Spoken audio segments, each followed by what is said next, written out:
Hello and welcome to the Nick and Winston podcast. This is a chance for us to look back on the sermon the previous Sunday and kind of tease out a bit more of the themes and questions that come up in a sermon invariably. And Winston, there's always a lot more that goes into a sermon than what we see on Sunday. Yep. And one of the challenges for pastors is always how much do you include and what do you leave out. And you have a lot that you want to say, and also sometimes you hope that the Spirit speaks to people in a very sort of unique way. But sometimes there are also things that you really want them to be thinking about, and you don't always get the chance to explore that in the sermon. And so, Nick, really grateful for this opportunity to get to do this with you. Looking forward to it. Having said that, where I take it isn't necessarily the only way to see it. But it's just an opportunity for us to explore that and to go a little bit deeper, which I think, as you mentioned recently in one of our church gatherings online, is part of our heritage as Anabaptists. Absolutely. I've often done that. You'd have the message, but then there's an opportunity afterwards to engage with that. So I think this is that opportunity. So looking forward to it. Perfect. I was struck by the first question you asked in the sermon. If you found a genie and you only had one wish, and you had to wish for something material, what would it be? So you can't wish for world peace. I mean, that's what everyone wishes. That everyone wishes for. No, that's true. So I'm going to bend the rule a little bit, if that's okay. Yeah. And I'm going to take a little bit of a liberty that Genie gave to Aladdin, and I'm going to go for 3. Is that okay? Okay. 3 wishes. 3 wishes. And I was thinking about that and thought, okay, so the first wish would be personal, the second wish should be for my family, and then the third wish would be just for the church, what my broader vision is. So on a personal level, and this is purely personal, so this one's allowed to be a little bit selfish, is it? Yeah, okay, absolutely. Okay. I've always loved music, and piano is my favorite instrument, and when I was younger, I learned to play piano, but typical for a kid at that age, did piano, did soccer, did a whole lot of other things, and never really proceeded as far as I wanted to. But I was told that there was a natural gifting there, and I had the ability to play by ear. And I've always loved jazz piano. I've loved jazz, and I always loved jazz piano. So if I would ask Genie for a personal wish, it would be, hey, make me a pretty cool jazz pianist. That would be good. That would be good. So that's just a personal one, purely selfish, just about me. In terms of the broader one, would be probably for my family. And as a parent, and as you know, as a parent of kids, we have dreams and wishes for our kids. And my wish for our family would be that they'd really live happy, fulfilled, and rewarding lives. That as children brought up in the faith, that their faith would become really real for them, and that they would remain close to the Lord, and that their lives would be a blessing to others and others to them. Yeah. Not necessarily wishing for them for great wealth or even sort of great success by the world standards, but really just to have happy, fulfilled, and rewarding lives that make a difference in the world. Yeah. So that would be my wish. If Genie could grant me that one, I would be very, very happy. And then my wish would be for the church. And I describe it as 2 things. One is sort of a deep and wide kind of a wish. Deep would be that as a church, we individually, but also as the body, have the ability to go deeper in our faith, in our knowledge of Christ and what that means. And part of today is an opportunity to do just that. So these podcasts are just that opportunity to dive a little bit deeper. And that's in our love for the Lord, our love for His Word, and our love for brothers and sisters in Christ. And then the wide part is, being part of God's great plan to build and to extend the kingdom. Yeah. I do want to see the kingdom's reach go into our families, but beyond that also into our communities, into our neighborhoods, and for peace to really play its part in building the kingdom here and extending its reach as the Lord has in mind for us. So that would be my 3 wishes. Is that cool? Sorry for that's good. Extending it from 1 All right. Well, to 3. I'll offer 3 wishes as I was well. going to turn it back on you. That's right. There we go. So the first thing that came to my mind, and obviously when we talked about in the sermon that your wishes reveal what your heart is, it's like, oh man, my first wish would be for more Lego. More Lego. Yeah. Haven't you got enough Lego already? I know. I've seen the pictures. Yeah, You got like a room full of Lego. This is deeply shameful, but that was my honest first wish. Yeah. My Selfish like Aladdin. Yeah. My second wish would be to have an environmentally friendly bridge connecting Richmond to Vancouver Island so that we could just drive over there man. in like 30 minutes. In 30 minutes? Oh, that'd be cool. And then I could see my family and it'd be so much easier. And my last wish was also along the same lines of, I think of my kids and I want them to embrace life, as good life that God's given us, and to experience His blessing to its fullest. And I don't know if a genie can give you that, but part of the problem with wishes is that they're kind of a shortcut. They're kind of a shortcut. That's true, but I think, as you said, they do reveal what's in your heart. And I think the whole notion of the genie is just that belief that maybe there is this power out there who can make those dreams and those wishes come true. Yeah. So, yeah. Yeah, we often think that if we just had enough power, privilege, wealth, control, we think that that would change our world for us, would make us happy or give us fulfilling lives. But man, basically everybody knows that that's just a trap. Yeah. You see it over and over again, like with the Aladdin story. It's the Scrooge story. It's just one that our culture tells over and over and over again, yet we still don't learn the lesson. Exactly. We don't learn it. Yeah. No. Yeah. How do we avoid this? Oh, you know what? I think that's probably how to avoid is a good one. It's probably the power of stories. And I always remember a story that actually an African leader told, and I may have shared this in a sermon before, but he was talking, some NGOs had come into his country. There was a significant problem with, at that point in time, the spread of HIV and AIDS, and they were trying to address it. And they were doing a campaign, and it was an awareness campaign, and one of the reporters sort of asked him the question, and was asked in a very jaded way, asked him the question, so another AIDS and HIV awareness campaign, do we really need this? Is it going to make any kind of difference? Why do we need to hear this? And his answer was so surprising. His answer is, we need to hear it for the same reason I go to church every Sunday. The journalist looked at him and said, what do you mean? Go to church every Sunday. He says, I go to church every Sunday. And, sometimes I hear the story, and I've heard it before. And the story is not necessarily new. But I go to church every Sunday because I need to be reminded, because we so easily forget. And so I think that's the power of stories. And I think we do need to be reminded, because we so easily forget. We forget that those other impulses towards hoarding power, towards using it over others, to doing it for your own glory, those sit there just below the surface always and can so easily pop up. And, so we do constantly need to be reminded. And that's one of the reasons that we, as the people of faith, gather regularly on a Sunday, gather in the week. We gather for worship and to lift, the Lord's name on high. Absolutely, we do that. But we also gather to be built up and to be reminded, of what we are called to be. And that's the good thing. But also reminded about, we live in the real world, and there are these dark impulses that we need to learn how to control. Absolutely. I mean, for me as a kid, I remember we read the stories of the Israelites in Sunday school, and as a kid I'm like, man, these Israelites are so dumb. They just make the same mistakes over and over again. They don't learn. And I'm like, this is unbelievable. Even as a kid I thought, this is just unbelievable. And then growing up and experiencing my own faults and failures and going, I make the same mistakes over and over and over again. I think at some level, though, that's why you can't always avoid these things, but you can always embrace forgiveness and to constantly remind yourself to look in and ask, where do I need grace? Yeah. Because I'm going to keep messing up. Yeah. And that's not acceptable. It's not a good thing, but it is where I'm at. But exactly, it's just real. And again, I love the Lord's sort of example of how many times do I need to forgive, like over and over and over, 7 times 7, and it kind of just goes on. And just shows God's heart is, God knows that we're going to mess up. Yeah.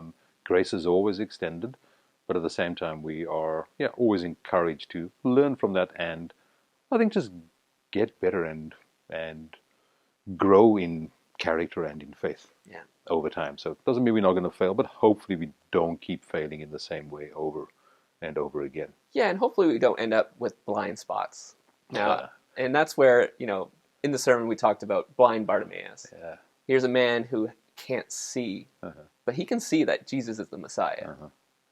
And, we as a church, we have blind spots. We as individuals have blind spots. But how do we work towards healing so that we don't keep having these blind spots? That is a big question. I think the first one begins with just acknowledging that we do have blind spots, and having the courage to be able to do a bit of self-examine from time to time, and realizing what those blind spots are. And I'm just thinking about through kind of maybe even through church history and taking kind of a broad sweep. And in the last few generations, what have been some of the big blind spots for the church? I think one of the big blind spots for the church, and with blind spots, and sometimes we don't see them, sometimes they're there and we just choose to ignore them. And I think one of the big blind spots for the church that we're still dealing with today is the child sex abuse scandals. They were there, they were coming out, and church chose to ignore them and found a whole lot of reasons how to cover them up, and then initially we thought it was limited maybe to just one part of the Christian faith community, but now we discover that it's pretty broad and it extends. So there are those blind spots. I think they are the blind spots that come where we so, and we even see it with the disciples, we're so enamored with power that when we get into positions of power, or we get positions of influence, or we align ourselves with that power, we don't see the negative sides of that and the downside of that. I mean, colonialism and all the fallout of that is a classic case of that. The church aligning itself with something and legitimizing a whole lot of atrocities and evil ways of being as a society. So we do sometimes be blind to that. But I think even sometimes we are blind to just even our own culture in the church. In many churches, again, coming out today, and particularly some of the large mega churches where there's just a toxic culture, and so how do we overcome that? I think we overcome that by being prepared to do self-examine from time to time. I think we overcome that by opening ourselves up to other voices speaking in to us. And those voices can come from the church. And again, we often refer back to the Bible and the great story of God, but that is great. And we have that wonderful prophetic tradition, that critique from within. And that critique from within can be sometimes a very harsh and very powerful critique, but a very needful one. So we got to listen to those voices, even within the church community. Absolutely. I think listening is such a key part of that, because you don't know you have a blind spot until you're feeling the fallout of it. Or someone pokes there and brings it to your attention. And I mean, our human nature knee-jerk reaction is to either justify or make that person go away or ignore it or whatever. So just being open to that. But I think the other one for the church, which, strange enough, is something which I'm really thinking about a lot recently, is not just the critique from within, which is the prophetic critique within the church, but also sometimes critique from outside. I think sometimes there's a view that as Christians, we've got the patch on what society and culture and all that should be, and sometimes society and culture is saying certain things that we should be listening to. Absolutely. And firmly believe that the Spirit works within us, but the Spirit also goes before us, and the Spirit is also at work in the world. And sometimes there are messages there that we need to be hearing as well. So it's that openness to self-examine, that openness to listen to other voices, even voices outside the churches, and then just being comfortable for periods as we work through issues with discussion, with difference of opinion, and just working together to try and figure it out together rather than just sort of splintering apart, which again has been particularly, I think, one of the challenges of the Protestant churches. Whenever we have a big difference of opinion, rather than try and work it out, together, we hive off and do our own thing. Yeah. It And sometimes feels easier. it sometimes does feel easier. It sometimes feel, I think we justify it as sort of this righteous separation from evil. And so there's always a theological or biblical justification in our minds for it. Yeah. So your thoughts on that one? You know, Blind spot thing. I think that with blind spots, you know, at a personal level, when somebody like calls me out on something, I usually don't take it well the first time. But then taking it back and reflecting on it and, you know, spending the time to search my own motivations and thought processes. Usually I find that there's way more truth in what they're saying than what I'm trying to justify or explain away. And so I think when we're talking about process and how to go about doing this, I think we always need to have patience in this as well. So listening and patience, openness, because without enough sensitivity, you're not going to change. Now, we don't want to be just changing every time somebody says something. That's not a balanced or virtuous approach to things. But, you know, I think too often all we hear is criticism and feel the hurt feelings of that and then shut down and harden our own hearts. And I think that whole thing about sensitivity and being prepared to change your mind is also a big thing. I think one of the false expectations that we put on leaders is that we have a view that leaders are people who've got fixed and rigid views on certain things, and that's why we want them to be leaders, because they know the way and they're going to tell us. And sometimes it's good to have really strong views and have principled views on certain things. But even as leaders, sometimes your views change over time. Absolutely. You know what's one of the most unique things about humans is we can change our mind. Exactly. A beaver has to build a dam. Exactly. It's the only way he knows to survive. It's the only way he knows to survive. But we can build other things, and we can change our minds. And changing our minds is a good thing. I think too often we think that changing our minds means we're being hypocrites. Hypocrites, or we're weak. Or we're weak. Yeah. And it's, you know, I'd rather, in that sense, be a hypocrite than keep believing things that I know are wrong. Wrong. Exactly. You know, but it's also just realizing that we change our minds either because, you know, new information comes that explains things better, helps us understand things better. But we live in a world where we're learning all the time.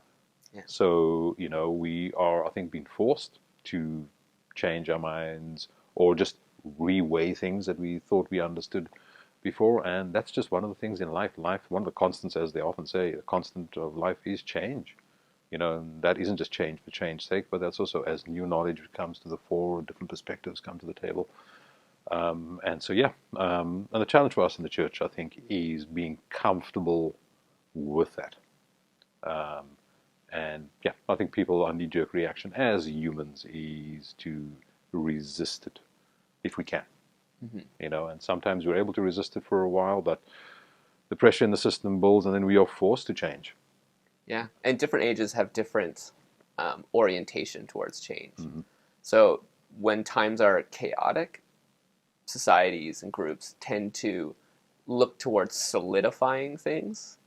And ironically, they often gravitate to more Platonic theology and ideas, where during times of stagnation and unchangingness, they look for things that are more open and broad, and they tend to be more Aristotelian in their perspective on things. So it's interesting, like, looking back on the medieval ages, how you have this, you know, Rome's falling, Platonism is kind of what they grab onto, they hold on to it, it stagnates, and then you have, like, the Aristotelian kind of perspective coming to society, into medieval society.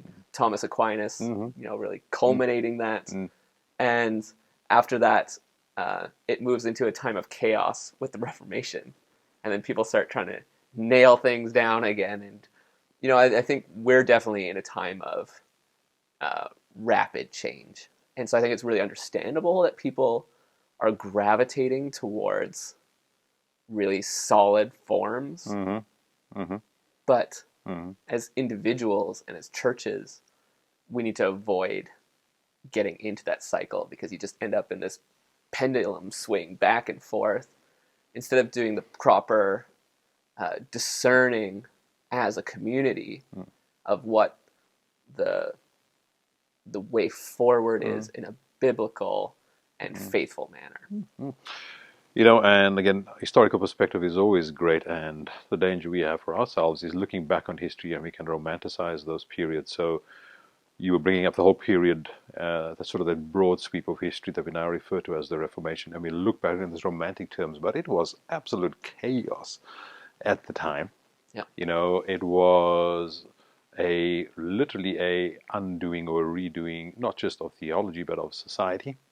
And people's conception of what it meant to be human was changing, and so again, as you were saying, the knee-jerk reaction is to hold on to those old forms, those old ways of explaining things, but that force of, let's just call it, cultural and social change as well as theological change, you can't stop it. It was continuing to move, and the society that we live in today, in part, is an outcome of that, but we so easily just look back and think that it just happened normally. But there was this period of enormous change and of these different perspectives of how to advance a change or to hold back. And I think just, it took time for the kind of society out of which modernity and postmodernity emerged to arrive. And it didn't just sort of happen overnight, and there's a flick of a switch and suddenly it went from being that way to this way. Yeah. And just remembering that within that was the church trying to figure its way out as well, and trying to figure out this new way to be human. And I think one of the great things, particularly with the Reformation, was just this view that, of the individual in a good way, that the individual has power, has will, has volition, has a voice. And it's important for that to come out and be part of shaping society as well. So, and I think we're kind of at one of those big inflection points right now where, again, we are facing big questions about what does it mean to be human, as we're discovering more about who we are and our makeup, and what kind of society do we want to build, what kind of society do we want to be. Yeah. And the challenge of that is, in a sense, it gives you the sense that all things are open for question. Yeah. And that is very disconcerting. And that's been a process here that I would say is really started by World War I. So it's almost been 100 years of this. Yeah. Now, what's new for us maybe is the technological side of being able to connect over the internet and to gather in a way that's not always healthy. Yeah. I was talking with some friends the other day about how we process whether we like a movie or not has changed. Because nowadays, you go online and there's a million reviews. And they kind of play off of each other. So when they start hating on something, they all start hating on it. Where like back in the day when you would just talk with your friends, you're like, oh, I liked this, or I kind of didn't really like it. And it seems like our emotional swing of liking or hating things has just like gone out of proportion here. So it feels very extreme these days. And I think it's also probably linked a little bit to a sense of which tribe you're in. So if, for example, you're part of a particular group and suddenly the view of that group is they hate the movie for whatever reason. And you actually may have really liked the movie and may have seen some kind of virtue in it or whatever. But you're not prepared, especially socially now, where it's just not you with your friends, but it's out there for everyone. You're just not prepared to put your opinion in and to face the backlash. And it's just about a movie. And it's just about a movie. And hey, it may have been a bad movie, but there may have been some redeeming qualities in it, or something that you saw, some virtue, even like a sermon. It may be a terrible sermon, but there might have been something that you hang on to and think, that's an insight, or that's something I can take out of it. So, that is very, very true. Well, this has been our first attempt at a podcast. We're going to try to continue doing this, and we hope that this is something that is edifying for you through the week and connects you back to those lessons and themes that we're hearing on Sunday, and so we can really plant this stuff in our hearts. Until next time, we'll see you later. See you later.